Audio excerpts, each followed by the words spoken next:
નમસ્કાર વિદ્યાર્થી મિત્રો, આજે ધોરણ 9 એમાં આપણે સામાજિક વિજ્ઞાન વિષયની અંદર સામાજિક વિજ્ઞાનમાં પ્રથમ પાઠની શરૂઆત કરીએ। પ્રથમ પાઠ એટલે કે વિષયનો ઇતિહાસનો પાઠ છે। ઇતિહાસને એટલે કે ભૂતકાળ તરીકે પણ આપણે ઓળખીએ છીએ। સામાન્ય રીતે ઇતિહાસ કોને કહેવાય?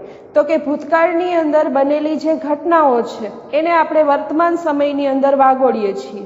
એ વર્તમાનમાં જે કંઈ પણ આપણે પ્રાચીન સમયમાં બનેલી ઘટનાઓ અત્યારના સમયમાં યાદ કરીએ એને સામાન્ય રીતે ભૂતકાળ કહેવાય અથવા તો એને આપણે ઇતિહાસના નામથી ઓળખાવીએ છીએ। વિદ્યાર્થી મિત્રો, તમે ધોરણ 6 અને 7ની અંદર રાજા મહારાજાઓની ઘણી બધી વાતો અથવા તો એમની જે કહાનીઓ હતી, એમના કિસ્સાઓ હતા કે એણે અન્ય રાજાઓ સાથે યુદ્ધ કર્યા, એમની રહેણી કરણી હતી, અથવા તો ભારત દેશની અંદર ખાસ કરીને વાયવ્ય દિશામાંથી આવેલા જે અન્ય પ્રજાઓ હતી, જેમ કે મુસલમાનો છે, આરબના લોકો છે, અફઘાનના લોકો છે, એમના આક્રમણની વાતો તમે શીખીને આવ્યા છો। ધોરણ 8ની અંદર પણ તમે સામાજિક વિજ્ઞાન વિષયમાં ઇતિહાસ, નાગરિક શાસ્ત્ર અને ભૂગોળના પાઠ શીખ્યા છો। એ ઇતિહાસ અહીંયા આપણે 9મા ધોરણની અંદર ફરીથી પાછો યાદ કરવાનો છે। 8મા ધોરણના પ્રથમ અને દ્વિતીય સત્રના જ પાઠ ધોરણ 9ના આપણે ઇતિહાસના પાઠની અંદર શીખીશું। પાઠની શરૂઆત કરતા પહેલા થોડીક આપણે આપણા વિષય વસ્તુ તરફ ધ્યાન દોરી લઈએ। ધોરણ 9 સામાજિક વિજ્ઞાનની અંદર કુલ વર્ષ દરમિયાન આપણે 1 થી 20 પાઠનો અભ્યાસ કરવાનો રહેશે। 1 થી 20 પાઠમાં સામાન્ય રીતે ઇતિહાસના કુલ 1 થી 7 પાઠ એ આપણા ઇતિહાસના રહેશે। એના પછીના તો કે 8 થી 12 એ પાઠ આપણા નાગરિક શાસ્ત્રના, અને એના પછીના તો કે 13 થી 20 પાઠ એમાં આપણે ભૂગોળ વિષયનો અભ્યાસ કરવાનો છે। આ 3 વિભાગો આપણે ધોરણ 9 સામાજિક વિજ્ઞાનની અંદર શીખીશું। આજે આપણે સૌથી પહેલા ઇતિહાસના પ્રથમ પાઠની થોડીક પ્રસ્તાવના એટલે કે વિષય વસ્તુ તરફ જોઈએ। પાઠનું નામ તમારી સામે લખવામાં આવ્યું છે કે ભારતમાં બ્રિટિશ સત્તાનો ઉદય। ભારત દેશ, બ્રિટિશ સત્તાનો ઉદય ભારતમાં કઈ રીતે થયો? તમે બધા જાણો છો, 8મા ધોરણમાં પણ પહેલા પાઠની અંદર તમે શીખી ગયા કે પાઠનું નામ હતું ભારતમાં યુરોપિયન પ્રજાનું આગમન। યુરોપિયન પ્રજા એટલે તો કે યુરોપ ખંડમાંથી આપણા ભારત દેશની અંદર આવેલી જુદી જુદી પ્રજાઓ। તમે જાણો છો કે પૃથ્વી સપાટી ઉપર કુલ 7 ખંડો આવેલા છે, કે કુલ જે મૃદાવરણનો ભાગ છે, મૃદાવરણ પૃથ્વી સપાટી ઉપર 29% ભાગ ધરાવે છે, અને જ્યારે જલાવરણ છે તે 71% ભાગ ધરાવે છે। ખંડના જુદા જુદા દેશોના લોકો, ખાસ કરીને સ્પેન, પછી પોર્ટુગલના, પછી ઇંગ્લેન્ડ દેશના, ફ્રાન્સ દેશના, આવી જુદી જુદી પ્રજાઓ ભારત દેશની અંદર આવી હતી। પરંતુ એમાં સૌથી વધારે સત્તા સ્થાપવામાં જો સફળ નીવડ્યા હોય તો એ અંગ્રેજો હતા। અંગ્રેજો છે એ ઇંગ્લેન્ડ દેશના નિવાસી। જેમ ભારત દેશના નાગરિકોને ભારતીયો કહેવામાં આવે છે, એવી જ રીતે ઇંગ્લેન્ડ દેશના નિવાસીઓને અંગ્રેજો તરીકે ઓળખાવીશું। પછી ફ્રાન્સ દેશના નિવાસીઓ ફ્રેન્ચો તરીકે ઓળખાય છે, પોર્ટુગલના પોર્ટુગીઝો। આમ જુદા જુદા યુરોપ ખંડના દેશોની પ્રજા ભારતમાં સૌથી પહેલા વેપાર અર્થે આવી। ત્યારબાદ ભારત દેશની આખી પરિસ્થિતિ એણે જોઈ કે અહીંયા તો રાજાશાહી પ્રણાલી છે, રાજા છે ખૂબ દયાળુ છે, આપણને અહીંયા સરળતાથી, દયાળુ તો છે પણ સાથે સાથે ભોળા પણ છે, કે આપણને સરળતાથી અહીંયા વેપાર માટેનો પરવાનો આપી દેશે। આનો લાભ ઉઠાવી યુરોપ ખંડની પ્રજા જે પહેલા વેપાર અર્થે આવી હતી એ પ્રજા ધીમે ધીમે ભારતમાં કાયમી માટે સ્થાયી થવાના પ્રયત્નો કરવા લાગી।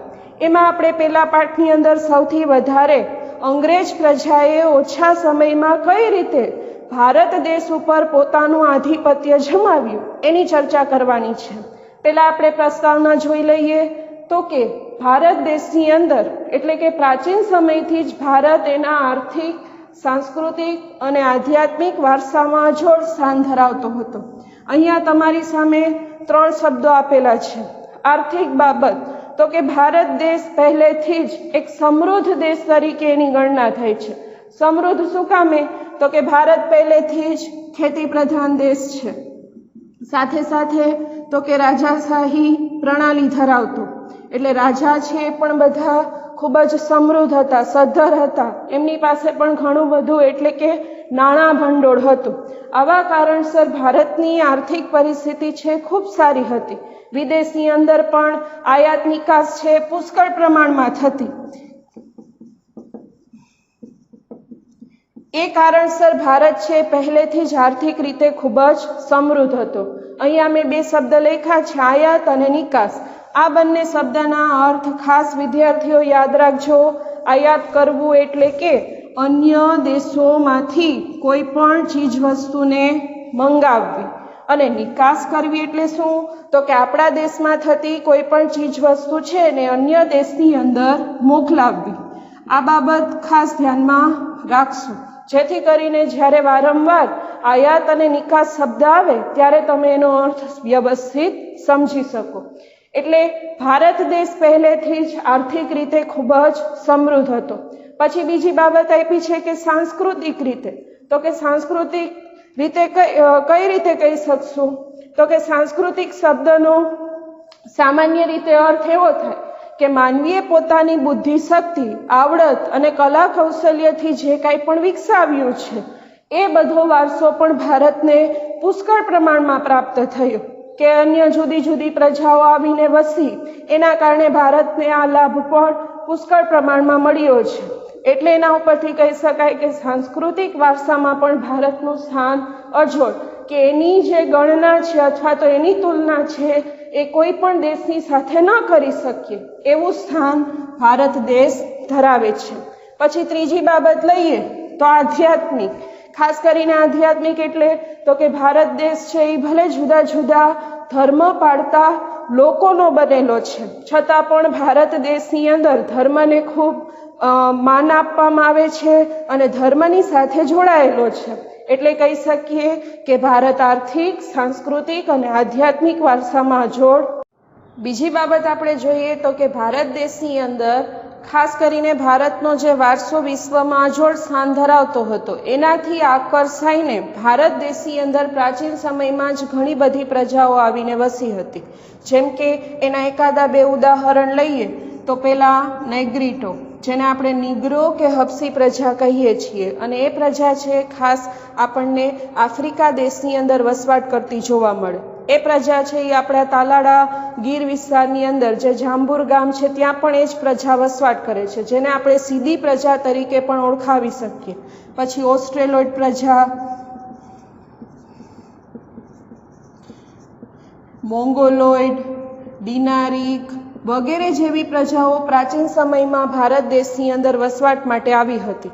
એના સિવાયની ઘણી બધી પણ પ્રજાઓ છે, પણ એની અત્યારે આપણે વિગતવાર ચર્ચા કરતા નથી. 10મા ધોરણમાં તમે આવશો ત્યારે એના વિશે વિસ્તારથી ભણવાનું થશે. એટલે આપણે ઉદાહરણ માટે અહીંયા 2 થી 3 લીધેલા છે.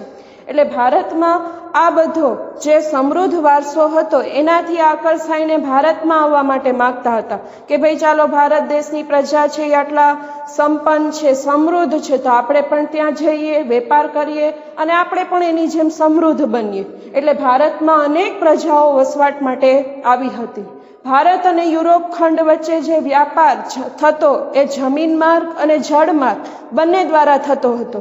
ખાસ કરીને ભારત દેશનો દક્ષિણ ભાગમાં 3 બાજુ સમુદ્ર વિસ્તાર આવેલો છે. ભારત દેશને 3 બાજુ દરિયા કિનારો પ્રાપ્ત થયો, પશ્ચિમ, દક્ષિણ અને પૂર્વ દિશામાં. પૂર્વમાં બંગાળાની ખાડી આવેલી છે, જેને આપણે બંગાળની ખાડી અથવા બંગાળાની ખાડી નામ આપી શકીએ. પછી દક્ષિણમાં હિન્દ મહાસાગર અને પશ્ચિમ દિશામાં અરબ સાગર આવેલો છે. એટલે જ્યારે યુરોપ ખંડની વાત કરીએ તો યુરોપ ખંડ ભારત દેશથી પશ્ચિમ દિશામાં આવેલું છે. બરાબર, આ બાબત છે એ ખાસ ધ્યાનમાં રાખજો. એટલે ભારત દેશમાંથી ખાસ દક્ષિણ ભાગના જુદા જુદા બંદરો મારફતે યુરોપ ખંડ સુધી પહોંચવા માટે પશ્ચિમ દિશામાં અરબ સાગરમાં થઈ અને ત્યારબાદ તેઓ ઈરાન, ઈરાક થઈ પછી તુર્કસ્તાન, કે જે તુર્કસ્તાનને આપણે અત્યારે ટર્કી દેશના નામથી ઓળખીએ છીએ, એના ઇસ્તંબુલ શહેરમાં થઈ અને ત્યારબાદ જમીન માર્ગે યુરોપ સુધી પહોંચી શકાતું હતું. આટલો લાંબો રસ્તો અથવા તો આટલો લાંબો માર્ગ ખેડ્યા પછી યુરોપની પ્રજા ભારતમાં આવતી, વ્યાપાર કરતી, ભારતની ચીજવસ્તુઓ ત્યાં લઈ જતી અને સરળતાથી એ ચીજવસ્તુઓનો ઉપયોગ કરી શકતા હતા. એટલે અહીંયા કહેવામાં આવ્યું છે કે યુરોપ ખંડની પ્રજા જળ અને જમીન બંને માર્ગથી ભારતની સાથે વેપાર કરતા હતા. આ માર્ગની અંદર કેન્દ્ર સ્થાનમાં તુર્કસ્તાનની અંદર આવેલું ઇસ્તંબુલ શહેર એ મુખ્ય કેન્દ્ર હતું. ઇસ્તંબુલને બીજા કોન્સ્ટેન્ટિનોપલ એ નામથી પણ ઓળખવામાં આવે છે. અત્યારે તો વર્તમાન સમયમાં આપણે એને ઇસ્તંબુલ જ કહીએ છીએ, પણ પહેલા એને કોન્સ્ટેન્ટિનોપલ પણ કહેવામાં આવતું હતું. વિદ્યાર્થીઓ આ શબ્દ થોડો બોલવામાં અઘરો પડશે, થોડીક જોડણી ભૂલ પણ થશે. એના કરતાં તમે ઇસ્તંબુલ યાદ રાખવાનો પ્રયત્ન કરજો, જેથી એટલું સરળતાથી યાદ રહી જાય કે ભાઈ મુખ્ય મથક ઇસ્તંબુલ હતું અને ત્યાંથી જળમાર્ગ અને જમીન માર્ગ દ્વારા યુરોપની પ્રજા ભારતમાં આવી શકતી હતી. એટલે અહીંયા મેં આ શબ્દ લખેલો છે, જોડણી એની જરાક જોઈ લેજો, પણ બને ત્યાં સુધી ઇસ્તંબુલ યાદ રાખવાનો પ્રયત્ન કરજો, કેમ કે અત્યારે વર્તમાન સમયમાં પણ તેને ઇસ્તંબુલના નામથી જ ઓળખવામાં આવે છે. એટલે એક કેન્દ્ર સ્થાનમાં ઇસ્તંબુલ છે એ મુખ્ય હતું અને એના માર્ગ એટલે કે માર્ગની અંદર મુખ્ય કેન્દ્ર તરીકે હતું. ઇસ્તંબુલ થાય અને ભારત સુધી સરળતાથી પહોંચી શકાતું હતું.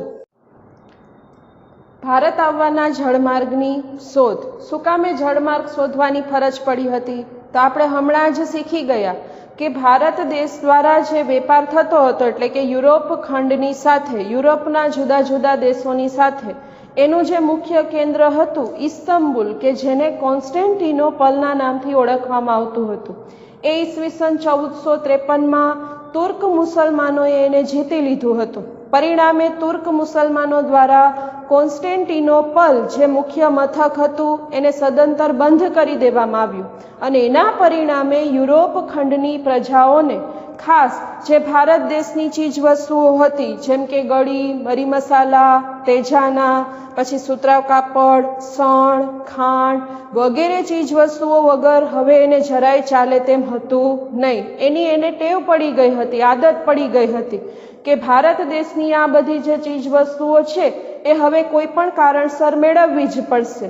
પરિણામે યુરોપ ખંડના જુદા જુદા દેશોની પ્રજાઓ દ્વારા એમના રાજાઓની આર્થિક મદદ મેળવી ભારત દેશમાંથી આ બધી જ ચીજવસ્તુઓને પોતાના દેશમાં લાવી અને આપણી પ્રજાઓને પહોંચાડવી, એવા એક હેતુની સાથે ભારત દેશમાં આવવા માટેના એક જળમાર્ગ શોધવાની તેઓને ફરજ પડી હતી. એ જળમાર્ગની અંદર ખાસ કરીને પોર્ટુગલના જે રાજા પ્રિન્સ હેનરી હતા, જો ખાસ યાદ રાખજો, પોર્ટુગલના ત્યારના સમયમાં રાજા પ્રિન્સ હેનરી, એની પ્રેરણા, પ્રોત્સાહન અને આર્થિક મદદથી અનેક સાહસવીરોએ અથવા તો જે ખલાસીઓ હતા એણે રાજા પાસેથી આર્થિક મદદ મેળવી. આર્થિક મદદ એટલે નાણાકીય સહાય પ્રાપ્ત કરી, એની પ્રેરણા લીધી.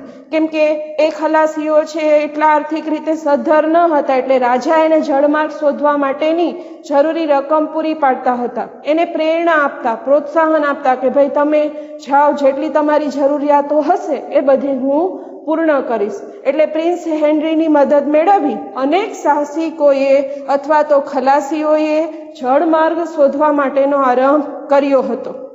એમાં સૌથી પહેલા બાર્થોલોમ્યુ ડાયઝ નામના એક ખલાસીએ પ્રયત્ન કર્યો હતો, પણ એ બાર્થોલોમ્યુ ડાયઝ છે એ સફળતાપૂર્વક ભારત દેશ સુધી પહોંચી શક્યો ન હતો. તમે ભારત દેશનો નકશો છે એનાથી તો પરિચિત જ છો, પણ તમારી પાઠ્યપુસ્તકની અંદર પાઠના શરૂઆતના જ પ્રથમ પેજમાં એક નકશો આપવામાં આવ્યો છે. એ નકશામાં યુરોપ ખંડની એક્ઝેક્ટ નીચે આફ્રિકા ખંડ આપવામાં આવ્યો. નકશો છે ખાસ નિહાળજો, અથવા તમને આ વિડીયોની અંદર જ સાઈડમાં નકશો બતાવી દેવામાં આવશે, એટલે નિહાળી લેજો. યુરોપની એક્ઝેક્ટ બરાબર નીચે આફ્રિકા ખંડ આવે છે, અને એ આફ્રિકા ખંડના દક્ષિણ ભાગના કેપ ઓફ ગુડ હોપ નામનો એક દક્ષિણ ભાગની અંદર આવેલો, એટલે કે દક્ષિણ આફ્રિકામાં કેપ ઓફ ગુડ હોપ આ નામ છે, ખાસ યાદ રાખજો. કેપ ઓફ ગુડ હોપ દક્ષિણ આફ્રિકાનું સાવ દરિયા કિનારે આવેલું, એટલે કે એટલાન્ટિક સમુદ્રની અંદર આવેલું શહેર. એની ભૂશીર બાર્થોલોમ્યુ ડાયઝે શોધી હતી. આ પરીક્ષા માટે પણ ખાસ યાદ રાખવાનું છે, પ્રશ્ન પૂછાઈ શકે. કેપ ઓફ ગુડ હોપ સુધી જવાની ભૂશીર કયા ખલાસીએ અથવા તો યુરોપ ખંડના કયા સાહસિકે શોધી હતી? તો જવાબ એનો થશે બાર્થોલોમ્યુ ડાયસ. એણે કેપ ઓફ ગુડ હોપની ભૂશીર શોધી હતી. ભૂશીર એટલે સરળતાથી પોર્ટુગલ દેશથી એ શહેર સુધી પહોંચી શકો. એના પછી બાર્થોલોમ્યુ ડાયસને ભારત સુધી આવવાના જળમાર્ગમાં સફળતા ન મળી. ત્યારબાદ ક્રિસ્ટોફર કોલમ્બસ છે એ રાજાની એટલે કે સ્પેનના રાજાની આર્થિક મદદથી એણે પોતાની યાત્રા છે એ આરંભી હતી. પરંતુ ક્રિસ્ટોફર કોલમ્બસ છે એ પોતે એવું માનતા કે ભારતમાં જવું હોય તો આપણે પશ્ચિમ દિશામાંથી પણ જઈ શકીએ છીએ. પરિણામે ક્રિસ્ટોફર કોલમ્બસ છે એ પૂર્વ દિશામાં આગળ વધવાના બદલે પશ્ચિમ દિશામાંથી એણે પોતાનો માર્ગ છે શરૂ કર્યો. એટલે કે એને પૃથ્વીનો આમ ચક્કર લગાવી અને પછી ભારતમાં પૂર્વ દિશાની અંદરથી પ્રવેશવું હતું. પરિણામે અહીંયા એવું બન્યું કે ક્રિસ્ટોફર કોલમ્બસ છે એ ભારત સુધી ન પહોંચી શક્યા, પણ એની જે યાત્રા હતી એ એક વેસ્ટ ઇન્ડિઝ ટાપુ સુધી જઈ અટકી.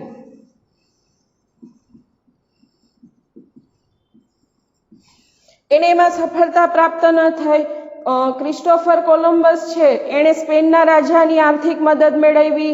ખાસ યાદ રાખજો, પ્રિન્સની એટલે કે સ્પેનના રાજાની આર્થિક મદદથી ક્રિસ્ટોફર કોલમ્બસ છે પશ્ચિમ દિશામાં આગળ વધ્યા, અને એને એમ લાગ્યું કે મેં ભારત દેશની શોધ કરી છે. જીવ્યા ત્યાં સુધી એને એવું જ લાગતું હતું કે મેં ભારત દેશની શોધ કરી લીધી, પણ ખરેખર એ ભારત દેશ હતો નહીં, જેને આપણે અત્યારે વેસ્ટ ઇન્ડિઝ ટાપુના નામે ઓળખીએ છીએ. એ વેસ્ટ ઇન્ડિઝ સુધી એની યાત્રા અટકી પહોંચી હતી, અને એણે અમેરિકા દેશની શોધ કરી હતી.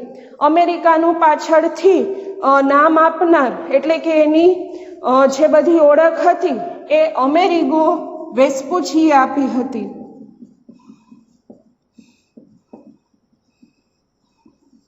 અમેરિગો વેસ્પુચીએ અમેરિકા દેશની ઓળખ આપી હતી, અને અમેરિકા દેશના લોકોને આપણે રેડ ઇન્ડિયનના નામથી પણ ઓળખાવીએ છીએ. એ અમેરિગો વેસ્પુચીએનો ખ્યાલ આપેલો હોવાથી અમેરિકાનું નામ અમેરિગો વેસ્પુચીના નામ ઉપરથી એટલે કે અમેરિગો ઉપરથી રાખવામાં આવ્યું છે. ક્રિસ્ટોફર કોલમ્બસે પોતાની યાત્રા છે ઈસવીસન 1492માં એ યાત્રાનો આરંભ કર્યો હતો. એના પછી જોઈએ તો કે સફળતા મેળવનાર એવા વ્યક્તિ કોણ હતા? તો કે પોર્ટુગલના Vasco da Gama. Vasco da Gama છે એ ભારતના દરિયા કિનારા સુધી સરળતાથી બાર્થોલોમ્યુ ડાયઝે જે કેપ ઓફ ગુડ હોપ સુધીની ભૂશીર શોધી હતી, એ કેપ ઓફ ગુડ હોપ સુધી સરળતાથી પોર્ટુગીઝના જે રહેવાસી હતા એટલે કે ખલાસી હતા વાસ્કો દ ગામા, એને ઇંગ્લિશમાં આપણે દની જગ્યાએ ડી પણ બોલીએ છીએ. Vasco da Gama, Vasco da gamma બંને નામથી ઓળખાવી શકાય છે. એ વાસ્કો દ ગામા નાવિક છે એ ભારતના કાલિકટ બંદરે સરળતાથી પહોંચી ગયા હતા. એ પોર્ટુગલના લિસ્બન બંદરેથી નીકળી, વ્યવસ્થિત રીતે સમજી લેજો, એની આખી જે સાહસ યાત્રા છે તે પરીક્ષાની અંદર પ્રશ્નમાં પૂછાઈ શકે છે 1 થી 2 માર્કની અંદર, કે વાસ્કો દ ગામા પોતાના પોર્ટુગલ દેશથી ભારત દેશ સુધી કઈ રીતે આવી પહોંચ્યો હતો?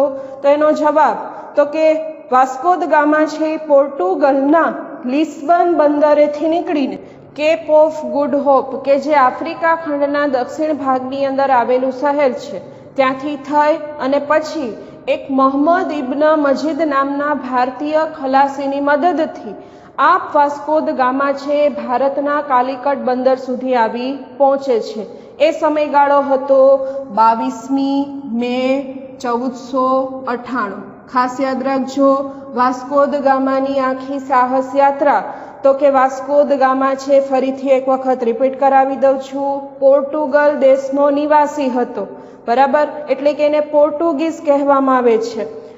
એ વાસ્કો દ ગામા પોર્ટુગલના લિસ્બન બંદરેથી અથવા તો શહેરેથી નીકળી આફ્રિકાના કેપ ઓફ ગુડ હોપ થઈ ભારતના કાલિકટ બંદર સુધી, એટલે કે મોહમ્મદ ઇબ્ન મજીદ નામના ખલાસીની મદદથી હિન્દ મહાસાગરમાં થઈ ભારતના દક્ષિણે આવેલા કાલિકટ બંદરે 22મી મે 1498ના રોજ આવી પહોંચે છે।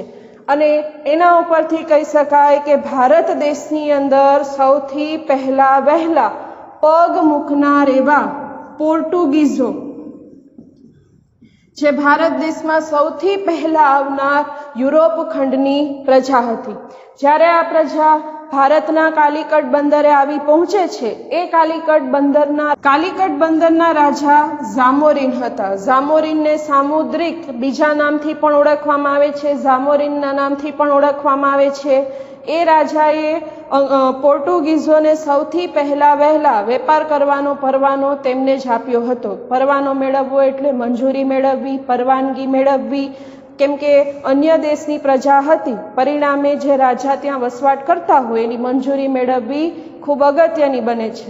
એટલે ઝામોરીન રાજા સામુદ્રિકે પોર્ટુગીઝોને વેપાર કરવા માટેનો પરવાનો આપણા દેશની અંદર આપ્યો, અને આમ ભારત દેશમાં યુરોપ ખંડના પોર્ટુગલ દેશના સૌથી પહેલા એટલે કે પ્રથમ આવનારી પ્રજા તરીકે પોર્ટુગીઝોને ઓળખવામાં આવે છે।